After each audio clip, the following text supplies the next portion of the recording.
Vamos a dar lugar a una plática que es muy importante, que está referida a la investigación, mayor conocimiento y mejor uso para una atención más segura. Tengo el agrado de presentarles a la doctora Edna Madaí Méndez Hernández. Ella es subdirectora de Diagnóstico y Tratamiento del hospital y además es investigadora, está en el Sistema Nacional de Investigación, es nivel 1, y pues tiene la palabra. Edna, por favor.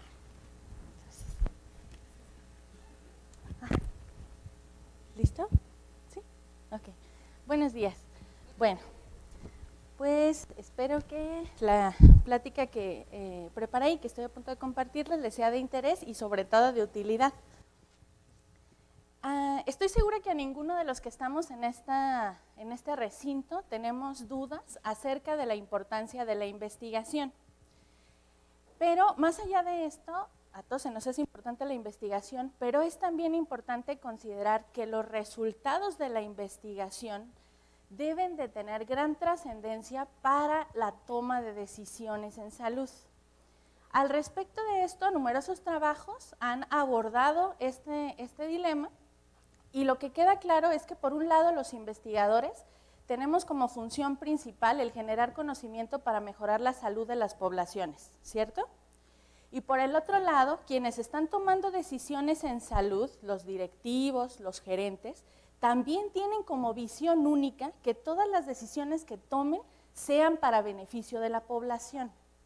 Siendo entonces que los dos actores están dirigidos sus objetivos hacia donde mismo, lo que no queda claro es por qué conviven y comparten tan poco, por qué interactúan tan poco. Con mucha frecuencia los investigadores siguen un camino y los tomadores de decisiones siguen otro.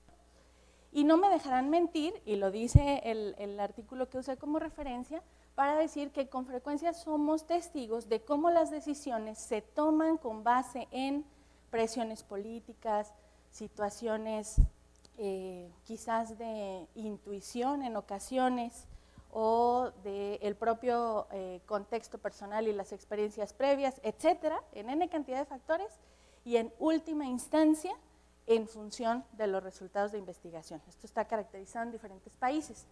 Ahora, son numerosos los esfuerzos que se han hecho para hacer que estos dos actores convivan, se reúnen, platiquen y trabajen en equipo.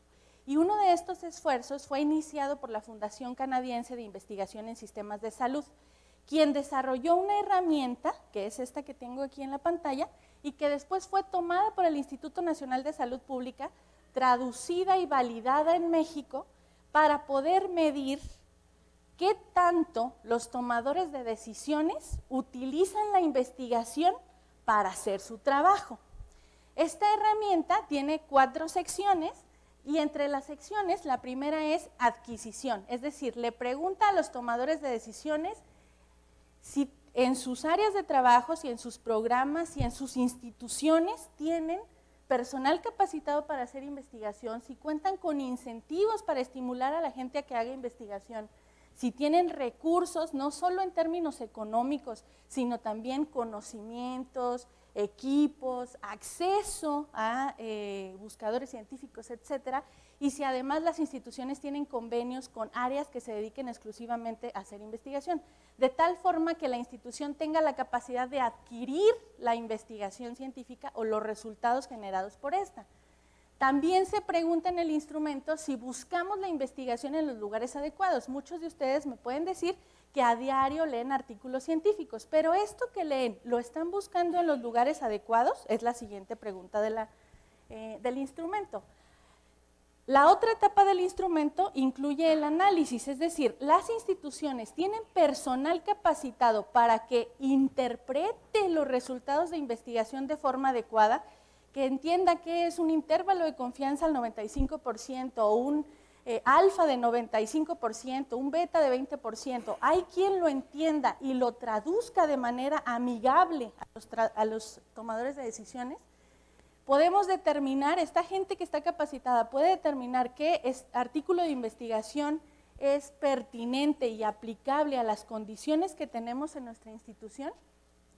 La tercera etapa es adaptación, es decir, esta parte que les decía de traducir, digerir un texto que es muy teórico, que está generado para el campo de la investigación científica en términos digeridos, aplicables, traducidos, así se llama, traducción del conocimiento, a algo mucho más digerible para poder tomar decisiones en alguien que tiene una formación como gerente, pero que no está obligado a comprender que es una P menor de 0.05. Y la última etapa es aplicación, es decir, lideramos con el ejemplo y mostramos cuánto valoramos el uso de la investigación, qué tanto peso le damos a la investigación en nuestra institución para tomar decisiones. Bueno, entonces este instrumento, que tiene ahí numerosas preguntas y que se los puedo compartir o lo pueden descargar de internet, finalmente lo que busca es saber si los tomadores de decisiones en nuestro país aplican estas 4 AES. Se aplicó en varios estados de la República, Sonora, Tabasco, Baja California, Jalisco, Chiapas y Zacatecas, y posteriormente nosotros hicimos un piloto en Durango, que fue parte de mi tesis de maestría, y los resultados los muestro aquí. Cada una de estas categorías tiene un puntaje máximo de 5, es decir, si estuviéramos bien en todo, hubiéramos tenido 5. Pero los resultados en el global del país fueron 0.91, 2.4, 2, 2.43, 1.6 en el global. Y aquí lo tienen desglosado por entidad federativa participante y también por institución, IMSS, ISSSTE, Secretaría de Salud, DIF, etc. Entonces, este primer diagnóstico nos dio un acercamiento acerca de la necesidad de fortalecer las habilidades que tienen los tomadores de decisiones para aplicar la investigación, o en su caso, rodearse de un equipo que se dedique a hacer investigación y que esté fungiendo como un traductor. En otros países existen incluso licenciaturas para formar traductores del conocimiento, gente que le entiende a la parte teórica de la investigación y que le entiende también a la parte administrativa, gerencial, y que entonces funciona como un puente de comunicación entre ambos bandos. En este país apenas se están haciendo pues esfuerzos para dirigirnos hacia allá. El otro tema que es también preocupante es el hecho de que los tomadores de decisiones, pero ahora hablemos de las instituciones financiadoras, entiendas en México el CONACYT y sus pares, están preocupados por la alta inversión en investigación, dan y dan millones de pesos en proyectos de investigación financiados, y qué tanto de esa investigación es actualmente utilizada para tomar decisiones. En Chile se hizo un ejercicio en 2018 y entonces identificaron que hay una escasa contribución bibliográfica de los trabajos financiados por su CONACYT, pero allá se llama CONICYT. Los trabajos que están financiados por el CONICYT poco impactan en la elaboración de guías clínicas. Entonces, en México esto no se ha medido, pero hay datos en la literatura que sugieren que menos del 5% de los artículos, de los descubrimientos que son lanzados a las revistas indexadas, se convierten o se traducen en un cambio en las estrategias de manejo, en los algoritmos de manejo, algoritmos diagnósticos, etcétera, ¿no? Entonces, pues esto le preocupa a la gente que le está invirtiendo dinero y por eso luego van cambiando los esquemas de cómo evalúan a los investigadores y cómo deciden qué proyectos financiar y qué proyectos no financiar.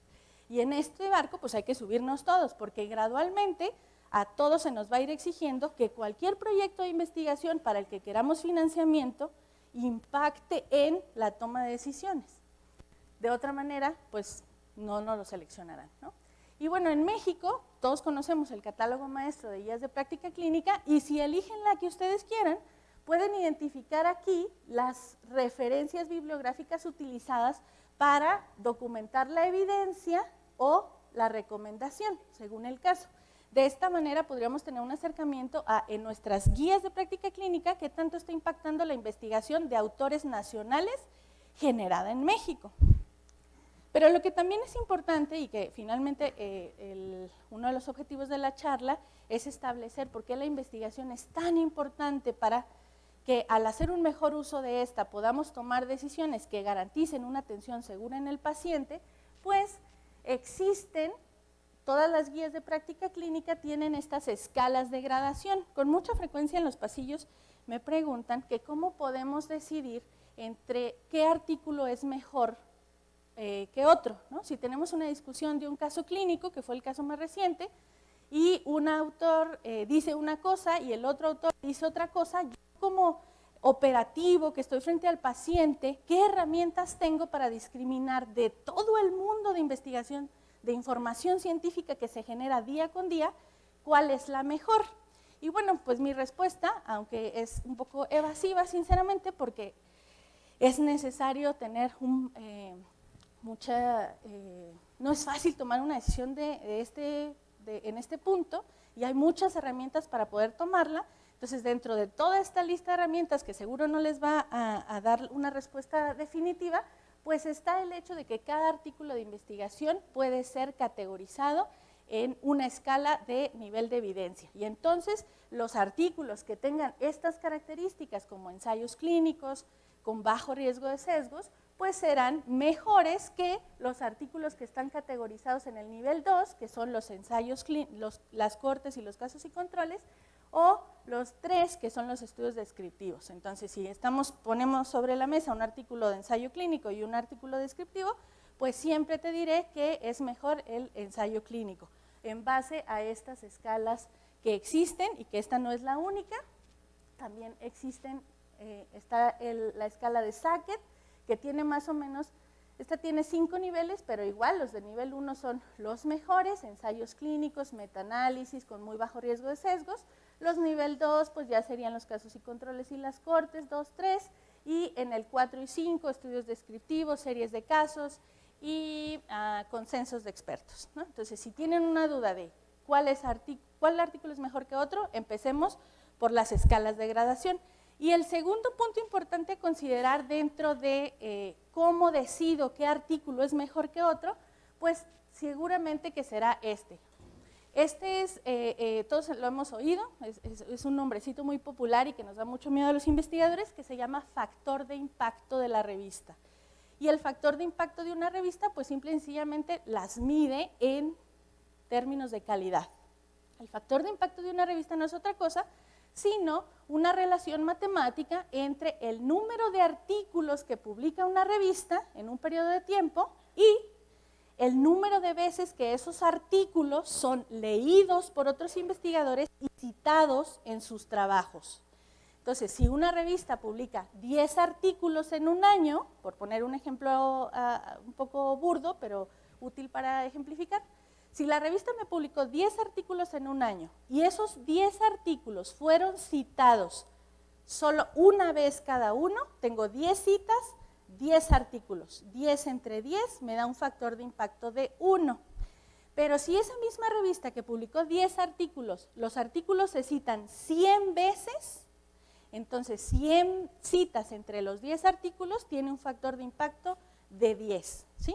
Por muy burdo que parezca, la relación tiene un poquito más de complejidad porque está en términos de los tiempos y se mide los últimos 2 años hacia atrás que publicó artículos esa revista.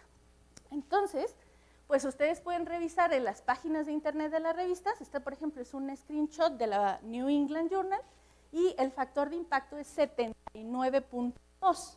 Pero luego, y bueno, esto es solo para fines didácticos, la revista Salud Pública de México tiene aquí su factor de impacto y tiene un 1.039. ¿Qué significa esto? Pues 72, 1.039. Este es un criterio numérico, si lo quieren ver ustedes, con muchas limitaciones, pero que de alguna manera nos permite definir qué artículo pudiera ser mejor que otro, en términos de calidad, ¿sí? Ok, entonces esta es otra herramienta que pongo al alcance, el factor de impacto, las escalas de nivel de evidencia. Perfecto. Y bueno, esa es la parte teórica. Me gustaría poner un par de ejemplos de cómo en el HRAE hemos utilizado la investigación como una herramienta que nos ha permitido tomar decisiones. Y preparé 2 ejemplos. El primer ejemplo es lo que hemos denominado estrategia 30-30. Ok, les platico de qué se trata. Los pacientes con neutropenia y fiebre en un paciente hemato-oncológico, por ejemplo, que está recibiendo quimioterapia y está en el NAIR. En el momento que ese paciente con neutropenia comience con fiebre, se ha caracterizado que tiene lo que se conoce como la hora de oro o la hora dorada en el manejo de la neutropenia y fiebre. Esto es que mientras más pronto le dé medidas de manejo a ese paciente, le va a ir mucho mejor. Pero además se caracterizó que dentro de esta hora dorada, si se le administra el antibiótico, la primera dosis de antibiótico empírico, porque no tengo cultivos en ese momento, en los primeros 30 minutos de que inició la fiebre, la mortalidad a 30 días se reduce de manera significativa. Por eso le llamamos estrategia 30-30. Además porque soy de Durango. Pero el 30-30 se refiere a que 30 minutos, 30 días. Y por supuesto a Francisco Villa. Pero, ¿cómo llegamos a esa conclusión? Pues con base en la investigación. No estamos inventando el hilo negro. Esta es una discusión que yo tuve en algún momento en el Comité de Ética en la Investigación. ¿Por qué haces algo que ya se sabe que funciona? Y ahí me cayó el 20. Exacto. Lo que yo estoy haciendo no es generar nuevo conocimiento. Este conocimiento ya está generado. De lo que se trata en este punto en el que estamos es que lo que ya se sabe se use para tomar decisiones. Entonces, pues, ¿qué hicimos? Buscamos en las referencias, vimos más o menos en otros artículos cuánto tiempo es que se tardaban en administrar el antibiótico y después nos sentamos en una reunión multidisciplinaria con todas las áreas involucradas, les mostramos esto, donde lo que ven aquí son dos grupos de neutropenia y fiebre. La línea azul representa a los que se les administraron antibióticos en los primeros 30 minutos y la línea roja representa a los que se les administraron después de 30 minutos. Y lo que ven aquí es el porcentaje de sobrevivencia, es decir, aquí están todos vivos y conforme la línea se va haciendo hacia abajo, significa que se van muriendo, ¿de acuerdo? Entonces, la línea roja, pues se murió el 20%, mientras que la línea azul se murió, si acaso, el 5% o menos, ¿sí?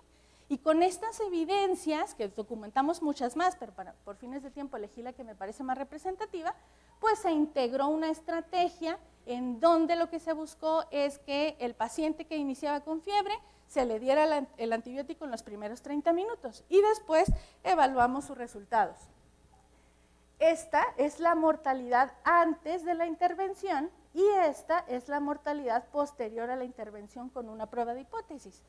Entonces, a partir de esto, que es un estudio piloto, que está usando las herramientas de la metodología de la investigación, se puede tomar decisiones ahora enfocadas a generar una política para que esta estrategia funcione en todo el hospital. Y de eso se trata. No descubrimos el hilo negro. Esto ya estaba en la literatura. Solo lo tomamos y lo tropicalizamos al HRAE para mejorar la calidad de la atención y dar una atención más segura. Y eso es lo que proponemos que se puede hacer en muchos temas. Este es otro tema, es el segundo ejemplo y es el último, en donde sometimos este proyecto de investigación a la convocatoria del Programa de Calidad de la Atención Médica 2018 y afortunadamente salimos beneficiados con un financiamiento y lo que intentamos fue igual mejorar la calidad de la atención y la seguridad del paciente pediátrico hemato-oncológico. ¿Cómo? Pues con cosas que ya se sabe que funcionan, ¿sí? Es en en el que tuvimos esa discusión. Si ya sabes que ya funciona el modelo Bunle, que es de lo que les van a hablar en la siguiente plática, ya sabes que funciona, ¿para qué lo haces? Pues por eso, ¿no? A lo mejor no voy a generar no me voy a ganar el Nobel con esto, y no es eso lo que se busca. Lo que se busca es que lo que ya se sabe, se use. Entonces, pues lo que hicimos fue bien sencillo, hicimos una medición basal para ver cómo estábamos en la frecuencia de infecciones asociadas a atención de salud en el paciente pediátrico hemato-oncológico. También evaluamos qué tanto sabía el paciente sobre su enfermedad, qué tanto sabía el familiar sobre su enfermedad y qué tanto sabía el trabajador de salud sobre cómo prevenir infecciones en este tipo de pacientes. Diseñamos una intervención, esto es un ensayo clínico en su sentido más puro, o por lo menos un cuasi experimental posiblemente, y luego volvimos a repetir las mediciones. La intervención, la columna en medio, consistió en un programa educativo de autocuidado. Ya hay numerosos artículos en la literatura científica que establecen que Si capacito a mi familiar y capacito a mi paciente, ellos solos se van a empoderar, van a hacer autogestión de su enfermedad y se van a cuidar más. Entonces, pues utilizamos un video institucional que está enfocado a enseñarle al paciente cómo reducir el riesgo de infecciones. También utilizamos, este video se lo pasamos a todos, a los papás, a los niños. Afortunadamente es un video animado, entonces es muy atractivo también para niños. Y además utilizamos algunos otros materiales. Este es un material de capacitación disponible también en línea, con derechos de autor y todo, que habla sobre mi línea central y cómo sensibilizar al niño sobre el cuidado de su catéter. Entonces usamos este material, además adquirimos todo este material, es una biblioteca itinerante, así le llamamos. Si se fijan, son títulos atractivos para los niños que hablan sobre cómo prevenir infecciones. Los gérmenes no son para compartir, o el libro de las bacterias. Hay para diferentes edades, para trabajar con toda la población pediátrica, y utilizamos la biblioteca itinerante en ellos, tanto en quimioterapia ambulatoria como en hospitalización, leyéndoles los cuentos, enseñándoles las imágenes, respondiendo sus preguntas y demás. Además, pues los enseñamos a lavarse las manos a los niños y a sus familiares. Y capacitamos también al personal acerca de todas estas acciones que hemos estado implementando, y todavía más que ya por cuestiones de tiempo no incluí. Y bueno, estos son los resultados preliminares de esas acciones que les acabo de presentar. Al comparar el primer trimestre 2018 contra el primer trimestre 2019 en la tasa de bacteremias, pues observamos una disminución de la tasa por cada 1000 días de dispositivo. Y lo mismo sucede en las neumonías. En el primer trimestre de 2018 tuvimos 2 neumonías, y lo que va ya terminó el primer trimestre de 2019, no hemos tenido ninguna neumonía. Las infecciones de vías urinarias se midieron, pero no hubo ni antes ni después, entonces por eso es que no la incluí. Y bueno, pues ya para terminar, estos parecen protocolos muy elaborados, en realidad no lo son, en realidad es el diario, la información que se genera diariamente, estarla organizando. Pero la información científica puede servir para responder cualquier tipo de pregunta. Por ejemplo, al inicio del año pasado teníamos la duda de si al paciente con Clostridium le teníamos que tener la puerta abierta o la puerta cerrada de la habitación. Esa era la pregunta. Y no encontrábamos literatura que nos pudiera ayudar a resolver. En ningún artículo decía eficacia del cerrar la puerta de la habitación del paciente con Clostridium. No lo íbamos a encontrar así. Sin embargo, nos sentamos, hicimos una búsqueda de la literatura científica, buscando pistas que nos ayudaran a tomar una decisión. Y al final tomamos una decisión basada en la evidencia. Esto es interesante porque ahorita en este momento en muchos otros hospitales esto ya lo tomamos como habitación de paciente con contacto plus, ciérrenle la puerta, pero hace un par de años no, ¿sí? Entonces conforme se va generando la información se van tomando las decisiones. Entonces, ¿qué fue lo que encontramos? Que en los años 80 nadie había podido aislar Clostridium difficile en el aire, y que como no se podía aislar, posiblemente por las limitaciones tecnológicas de ese momento, pues se dio por hecho que el Clostridium no estaba en el aire, punto. Pero estos artículos están situados en los años 80, 81, etcétera. Más recientemente se empezó a pensar que posiblemente sí podía haber una diseminación del Clostridium por el aire. Estos artículos ya son de la década del 2000 para acá. Entonces aquí algunos artículos: diseminación aérea de las esporas de Clostridium, la potencial dispersión del Clostridium en el aire. Este fue un artículo que nos sirvió mucho porque lo que hicieron fue medir cuántas unidades formadoras de colonia, o sea, cuántas bacterias se encontraban a diferentes horas del día en cada metro cuadrado de aire de una habitación de un paciente con Clostridium. Y llegaron a encontrar hasta 450 unidades formadoras de colonia por metro cuadrado de aire. Entonces, estas evidencias que se han ido sumando a lo largo del tiempo, pues te permiten finalmente implementar una acción y medirla. Si la acción funciona, si se reduce el número de casos, pues sigues haciéndolo. Si no funciona, pues te regresas un paso atrás y ves qué otra cosa puedes hacer. Pero siempre caminando de la mano, como dice Google Académico, sobre hombros de gigantes. Es decir, sobre quienes han generado la investigación y que la ponen a nuestra disposición para poder tomar las mejores decisiones para nuestro paciente. Eso sería todo. Muchas gracias.